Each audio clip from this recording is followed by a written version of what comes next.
are you ready to start chapter 3? I'm really liking our main character, Goony Bird.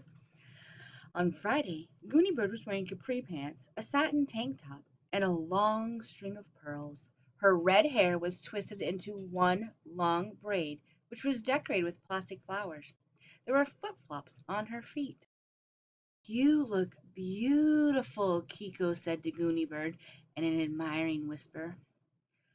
Yes, I know, Goony Bird replied. Thank you, Kiko. She walked to the front of the classroom when Miss Pigeon told her it was time. Malcolm was back in the classroom. He was at his desk writing, I will never put anything in my nose 100 times on a piece of lined paper. The nurse had told him to do that. She said it would keep his hands busy. How come Goony Bird gets to go stand in front of the class? Malcolm asked. Shh! Everyone except Felicia Ann said to Malcolm, Listen! There we see Goony Bird and her capri pants and her pearls and her satin top, and there are the plastic flowers in her red hair. Wish this was in color. This would be a beautiful picture. She had that bright red hair. We have a little fish in the background. Today, Goony Bird said, I have a very exciting story to tell you. In my story, there's a long journey, a mystery, and a rescue. Mrs. Pigeon, seated at her desk, had begun correcting some spelling papers. She looked up. Listen, second graders, she said. Hear the different things that Goony Bird is putting into your story? That is what good tellers do. Goony Bird listened patiently to the teacher. When she stood up straight and she did some breathing exercises, finally she took a deep breath and looked at the class.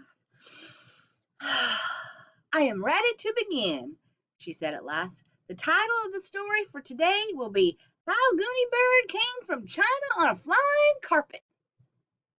Just like Aladdin, Barry Tuckerman said in a loud whisper. Barry, pay attention, please, Goony Bird said. I like to have absolutely all eyes on me. Then, when the class became silent, all except Felicia Ann, who had been silent all along, and almost all eyes, even Miss Pigeon's, were on her, she began. How Goony Bird Came from China on a Flying Carpet. Once upon a time, just last month, Mr. and Mrs. Green decided to take their little girl, Goony Bird, and move away from the place where they had always lived. They had always lived in China, but now Mr. Green had a new job, and his new job was in Water Tower. That's here, Chelsea said aloud. I live in Water Tower. Goony Bird stopped talking. She arranged her pearl necklace so that it was draped over one shoulder. Me too, Tricia said. We all live in Water Tower, Ben pointed out. That's why we go to Water Tower Elementary School. Class, Miss Pigeon warned. Miss Pigeon, Goony Bird said politely, let me take care of this.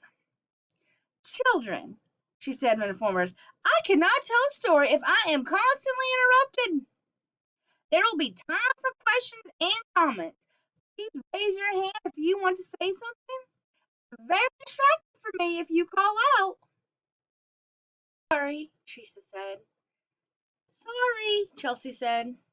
Sorry, Ben added. The class waited. Goony Bird looked at them all sternly. Then she did some breathing exercises and began again. They had always lived in China, but now Mr. Green had a new job, and his new job was in Water Tower. So they packed carefully. It took many days.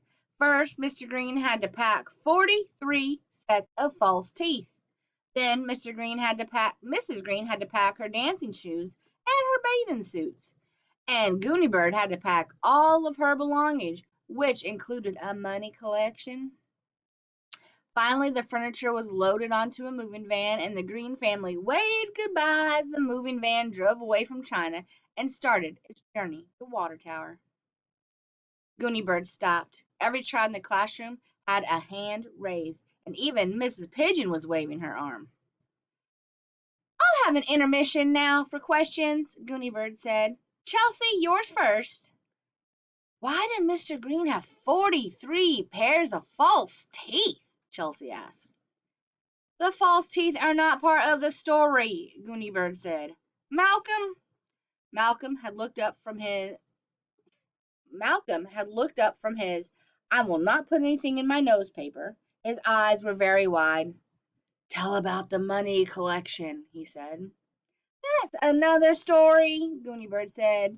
Beanie, when are you going to tell about the prince and the diamonds? Beanie asked.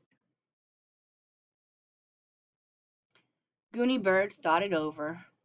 On Monday, I'll tell it, she said. Now there's time for one more question before I continue. Miss Pigeon, did you have your hand raised? Miss Pigeon nodded. Goony Bird, she said in a nice voice, you have an amazing imagination, and we think you are wonderful at telling stories. Don't we, class? She looked around and almost all the children nodded. But I'm pretty certain that children understand that these are made up stories. So I want to point out my stories are absolutely true, Goony Bird said. I want to point out, Miss Pigeon went on, that of course we all know that China is a foreign country across the ocean, and that a moving van could never drive from China to a water tower. Goony Bird rearranged her pearls and sighed. Miss Pigeon, she said, why don't we take a few minutes for research? Is there an atlas in the bookcase? Miss Pigeon laughed and said, of course. She went to the bookcase and took out a book of maps called an atlas. Said Goony Bird, would you find out if there are other Chinas? Other Chinas? I don't think. Miss Pigeon began turning the pages of the atlas. She found an index in the back. My goodness, Miss Pigeon said after a minute. There's a China in Texas. Correct, said Goony Bird. And what else? There's a China in Maine. Correct, said Goony Bird. And California. There's a China Lake. And my goodness, look, in North Carolina. And now it is time to continue the story, Goony Bird announced. Where were we? Oh, yes, I remember. The moving van had just left China. She took up the story again. After the moving van left China, the Green family loaded up their station wagon with 5 big suitcases. Then they added a lawnmower that they had forgotten to put on the moving van, a cooler full of ham sandwiches, and iced tea, a bundled up sack of National Geographics, and an orange and white cat named Catman, who had no tail because he had flicked its former tail once under the lawnmower. The last thing they put into the station wagon was a rolled up rug from the front porch of their house. It was too long to fit. They tried it sideways and folded and upside down, but it still wouldn't fit. Let's leave it behind, Mr. Green suggested. But Mrs. Green began to cry. It was my mother's, she said. There's a stain on it where my mother spilled some black bean soup 40 years ago. I feel sentimental about this rug. So Mr. Green agreed to take the rug because it made him cry too, and his wife cried. He decided to put the back window of the station wagon down so that the end of the rolled up rug could stick out. He made certain that everything was nicely arranged and that Catman had a comfortable place to sleep on the back seat, just beneath the end of the rug and next to the place where Goony Bird would sit. Mr. Green and Mrs. Green and Goony Bird Green all got into the car and drove away from China, starting their long journey to Water Tower. They drove for many, many hours. They ate all the ham sandwiches and drank all the iced tea. They stopped to get gas.